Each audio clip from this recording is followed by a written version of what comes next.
yoxoo ay taskatu xibaar mi ngi tàmbalee bëri ci réew mi est-ce que duñ ko méngaleeg li ñenn ñi bokk société civile yi di wax ni tentative de musellement la.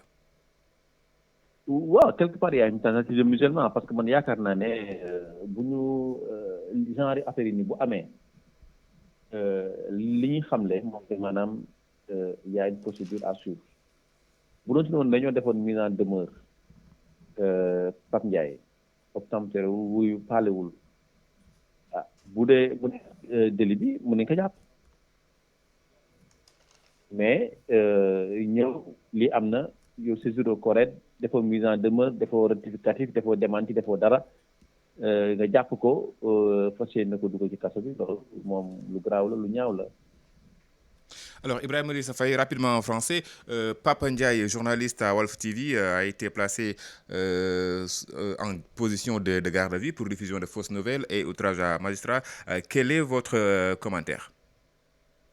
Bon, mon commentaire, c'est que je suis vraiment déboussolé et j'ai peur pour notre démocratie, pour notre pays, parce qu'aujourd'hui, il est très facile de mettre quelqu'un en prison. Et Pape Ndiaye est aujourd'hui retenu dans les liens de la prévention parce qu'il a tenu des allégations que la magistrature, que l'État du Sénégal a jugé mensongères et qui aujourd'hui lui ont valu cette position de garde à vue. Et ce matin, quand même, quand nous l'accompagnions à la sûreté urbaine, nous pensions en tout cas qu'il allait ressortir et nous l'avons attendu jusqu'à 14 heures. Quand l'avocat est sorti, on s'est parlé et quand même, là, j'ai commencé à avoir peur et je me suis dit, ça sent pas vraiment bon. Et nous qui étions là-bas, vraiment, nous étions un peu peinés. Nous étions un peu peinés parce que nous savions en tout cas que la magistrature avait décidé de sévir et que quelque part, il allait être placé en garde à vue. Maintenant, c'est une garde à vue. Nous allons essayer de nous battre pour qu'il ne soit pas placé sous mandat de dépôt. Et surtout, aussi dire que ce soit la magistrature, que ce soit le garde du Sénégal, avait la possibilité, selon les procédures journalistiques, de faire un démenti ou une mise en demeure. Au pire des cas, de saisir le correct, qui est notre tribunal des pairs, que nous reconnaissons et qui font quand même un travail très remarquable.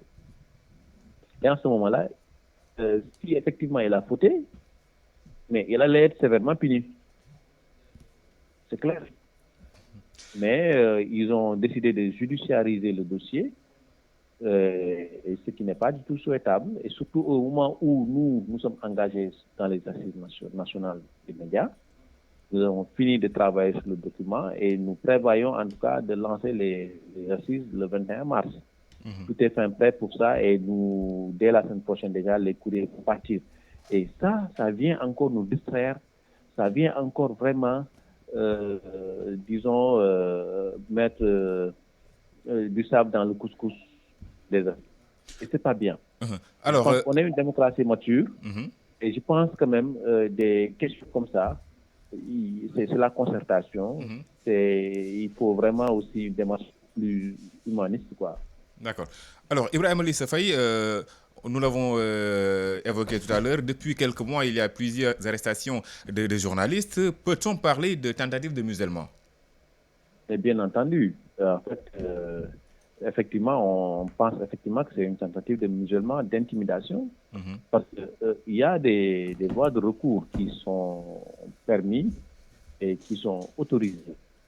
Et malheureusement, ni la magistrature ni l'État du Sénégal n'a pas voulu suivre cela. Eux, ils ont tracé leur voie. C'est quoi? C'est, disons, l'amener devant la justice. Et bon, malheureusement, c'est comme ils ont la même mise sur aussi la justice, parce que les magistrats, c'est eux qui jugent, c'est eux qui sont au parquet, et donc ça ne peut pas sentir bon. Ça peut pas sentir bon. Maintenant, nous, à notre niveau, au niveau de la CAP, on se parle depuis qu'on a reçu l'information et que j'ai raccroché tout à l'heure avec Bamba Kassé, et là, nous sommes en train de préparer un communiqué que nous allons sortir et nous ferons les démarches nécessaires aussi pour qu'il soit libéré. Merci à vous, Ibrahima Lissa Faye. Je vous en prie. Ibrahima Lissa Faye, je rappelle que vous êtes le président de l'APEL, l'association de la presse en ligne. Vous êtes aussi membre de la coordination des associations de presse. Merci pour votre témoignage, pour votre commentaire mbokk yi ñi koy fàttali suñu naataango bi Papa Ndiaye jamono ji moom moo nekk si garde à vue. Ndax dañ koy toppee lu jëm si diffusion de fausses nouvelles waaye tamit outrage à magistrat di jëyu ñu ànd ak seeti Moustapha Diop directeur bu Walf TV ak Walf FM mu indi ay kàddoom ci li nga xamante ni moom moo dal suñu naataango jamono ji Issa Tine.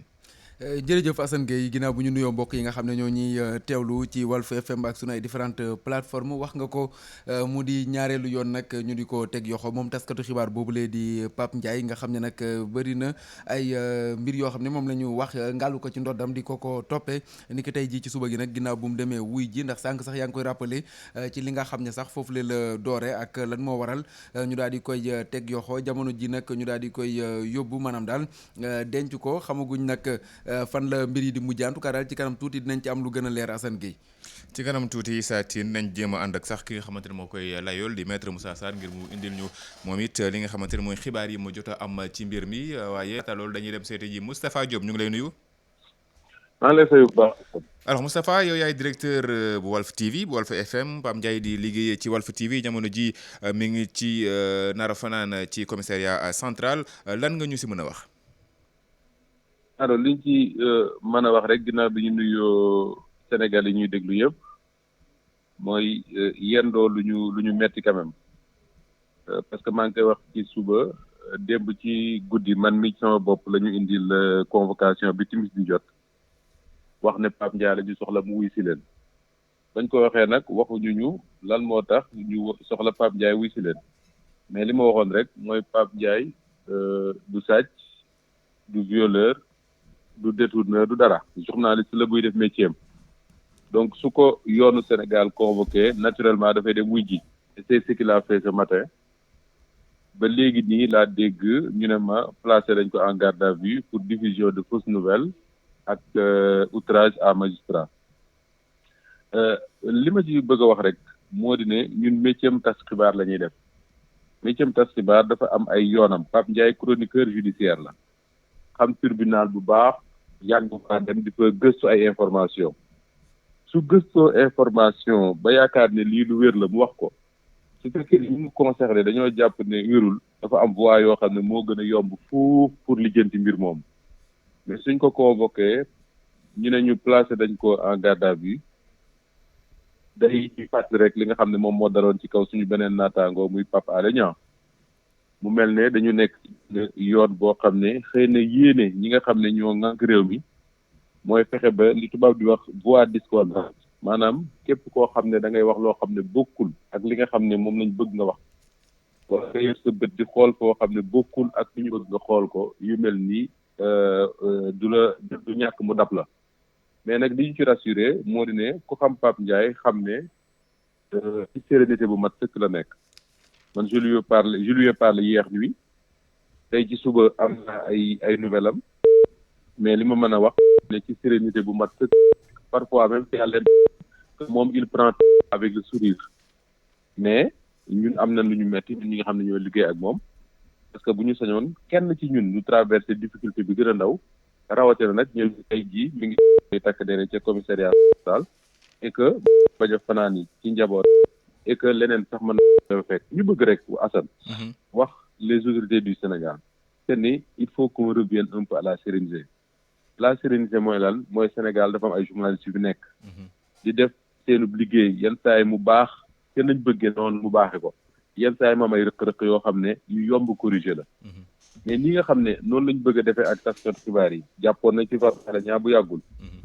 fi Walfadjri am fi suñu ay rakk yoo xam ne dañoo demoon buntu kër Ousmane Sonko ak yi jàpp leen keroog bu dul woon ñoom Ibrahima Lissa Faye mi ngay dégg léegi commissariat bu jëppal la ñuy fanaan yooyu buñ fa àggee ci métier ci réew moo xam ne réewum liberté la réewum liberté d'expression la réewum démocratie la dafay jar tous les confrères la famille de la presse ñu jóg taxaw pour xamal nguuru Sénégal te ni fii ñu bëgg a jaar ak taskatu xibaar yi c'est pas ça la solution donc encore une fois ma koy répété li nga xam ne moom moo dal ci kaw Pape Ndiaye ñun lu ñu métti la lu ñu naqari la mais connaissant Pape Ndiaye xam nañ ne il a li nga wax sax l'os assez dur pour mën a supporter lépp loo xam ne da koo traversé ci métier mais du tee li nga xam ne moom mooy la direction de Walfadjri li ko ci war a def mu def ko ci ba mu mat sëkk mooy taxawu ko comme ni mu waree avec tout ce qu'il faut pour mener le combat judiciaire. am na ci loo xam ne nag combat la boo xam ne ñun confrères yi ak consoeurs yi ak ñëpp ñi nga xam ne ñoo bokk dans la famille de la presse muy taskatu xibaar muy même les défenseurs des droits de l'homme ñun ñooy ànd mëneenoo ko parce que dañoo jàpp rek li ma ko waxee woon ci Pape Alé Niang te ni journaliste bu mu mënti doon commissariat wala prison du place am te incha allah rabbi on va mener ce combat là pour que Pape Ndiaye mën a dellu ci njabootam te ni mu gën a gaawee. Alors Moustapha, Pape Ndiaye risque de passer la nuit au commissariat central. Il est en garde à vue pour diffusion de fausses nouvelles et outrage à magistrat. Quelle est la position de la direction? Non mais la position de la direction wax naa ko sànq mooy ñun. En français on a une totale confiance en Pape Ndiaye. Journaliste la boo xam ne. Moustapha domaine bi muy traité. Oui. Moustapha. En français?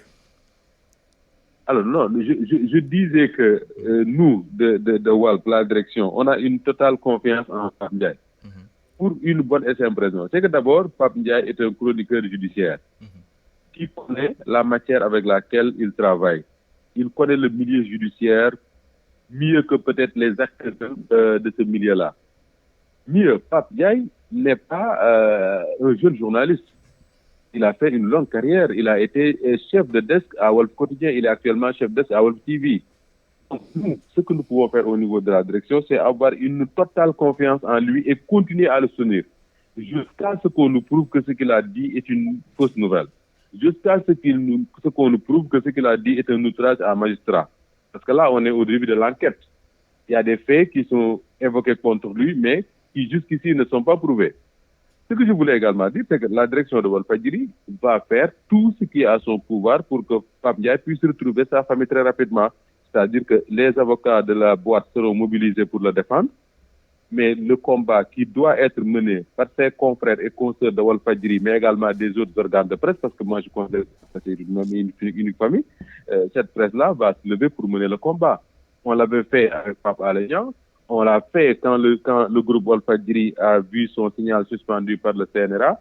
On l'a fait notamment avec Ibrahima Lissa Faye quand certains de nos jeunes confrères avaient été interpellés et conduits au commissariat de Dieuppeul lors des manifestations devant la maison de l'opposant Ousmane Sonko. Donc ça, c'est un combat naturel que la presse va mener parce que nous considérons simplement qu'il faut que le gouvernement du Sénégal, que les autres pays reviennent à la idée pour qu'on comprenne que les journalistes ne sont pas des opposants, nous ne sommes pas des acteurs politiques. On ne mène pas un combat politique, nous sommes en train de faire notre travail. Tout ce que nous demandons, c'est qu'on nous laisse faire notre travail. Merci à vous, Moustapha. Je vous en prie. Moustapha Diop, directeur de Walf TV et Walf FM. Pape Sané fekk si nañu si studio bi Pape nuyu naa la. maa ngi lay fay Assane nuyu également Issa et sunuy auditeurs ak téléspectateurs. Alors un des deux papes du lundi tey bu ñu mooy dina fanaan commissariat central ban jàngat nga ci am jamono ji. Bon mbetteel déjà au-delà mbetteel bi naqar dans la mesure où su ma gisee un peu li ñu koy toppee je me dis que ce pays commence à devenir extrêmement dangereux dans la mesure où li ñuy wax noonu mooy outrage à magistrat. Et diffusion de fausses nouvelles. waaw gisaguma ban magistrat la outragé dans ses propos.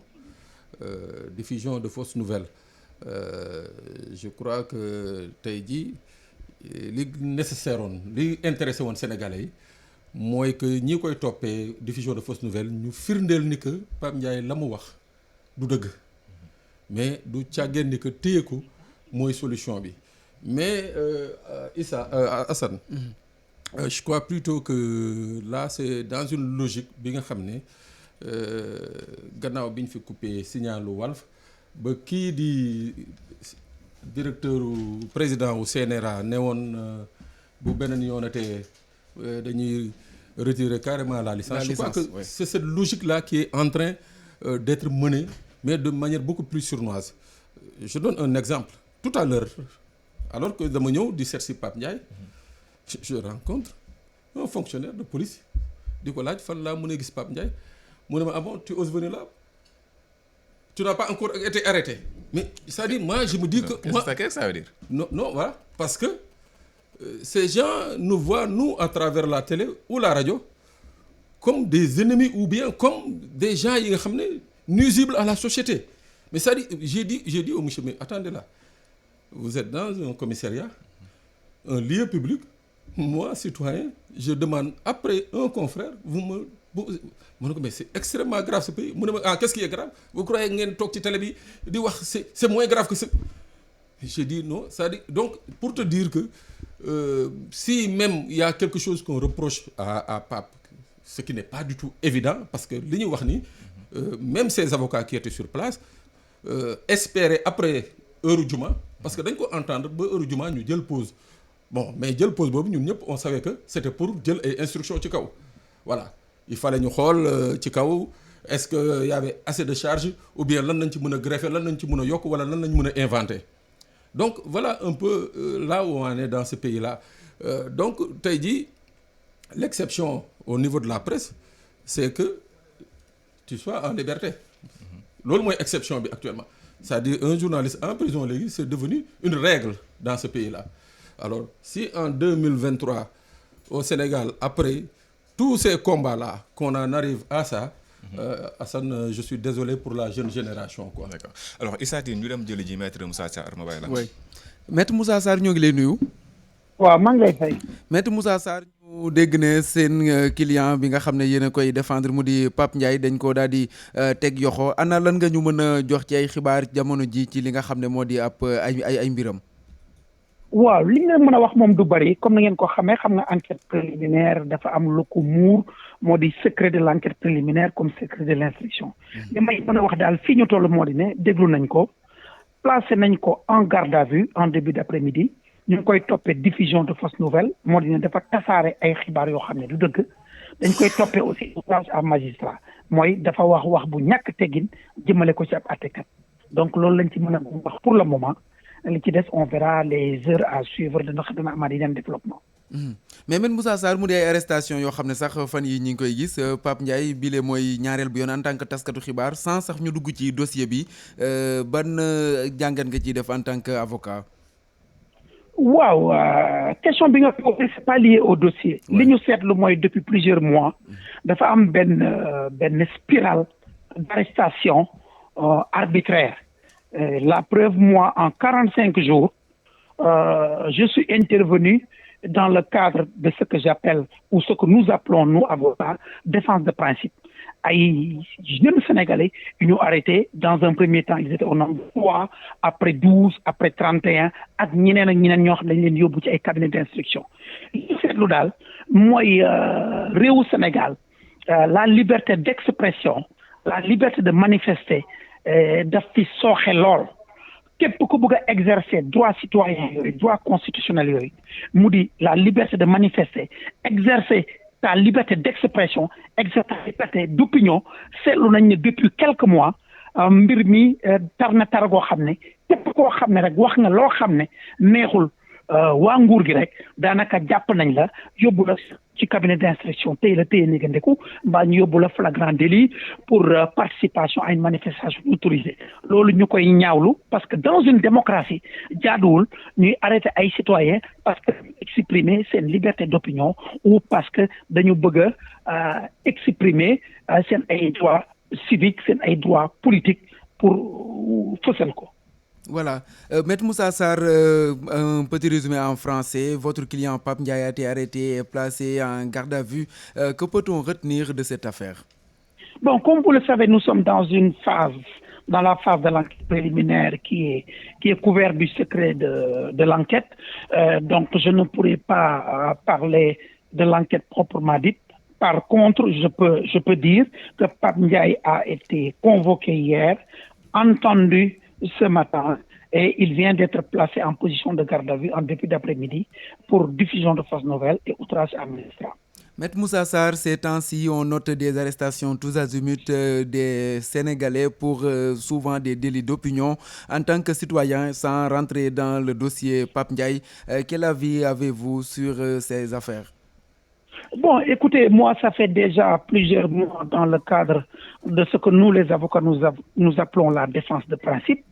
Nous intervenons régulièrement au niveau des juridictions, soit devant les cabinets d'instruction, soit devant le tribunal départemental, où des citoyens sont poursuivis pour avoir exprimé leur liberté d'opinion, leur liberté d'expression, ou ont voulu exercer leur liberté de manifester. D'autres fois, ils ont fait l'objet d'une arrestation préventive. Nous le dénonçons. C'est inacceptable dans un état de droit, dans une démocratie, qu'on ne permette pas aux citoyens d'exercer des droits constitutionnels qui leur sont conférés. Je pense que ces droits conférés aux citoyens ne font que fortifier la démocratie. Mais nous constatons qu'au niveau de l'État, ils sont extrêmement frileux. Et aujourd'hui, il y a une vague d'arrestations qui s'abat sur les citoyens depuis plusieurs mois. Nous le dénonçons. Cela est inacceptable et inadmissible dans un état de droit. Il faut que l'État du Sénégal arrête de judiciariser le débat public ou le débat politique.